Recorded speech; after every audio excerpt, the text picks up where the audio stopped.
Neftchi rasman Superliga chempioniga aylanyapti. O'z tarixida 6-bor va 24 yillik tanaffusdan keyin g'olib bo'layotganligi g'alabani qadrini 2 hissa oshiradi va bu chempionlikdan ko'proq rahbariyat yutdi.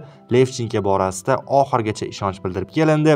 Yodingizda bo'lsa, 3 vodiy klubidan qaysi birida birinchi iste'fo e'lon qilinadi deyilganda, ko'pchilik Levchenkoga ishora qilgan edi. Vaholanki dastlab Xomikov ketdi, keyin Lushan va oxiri Vitaliy qolib, Neftchini chempionga aylantiryapti. Qoyil, ajoyib natija va qaysidir ma'noda haqli ravishda chempion bo'lyapti, chunki Neftchi mavsumni barqarorroq o'tkazdi. To'g'ri, burunlar ko'payib ketdi, duranglar, lekin o'sha o'yinlarda ham natijaga o'ynay oldi.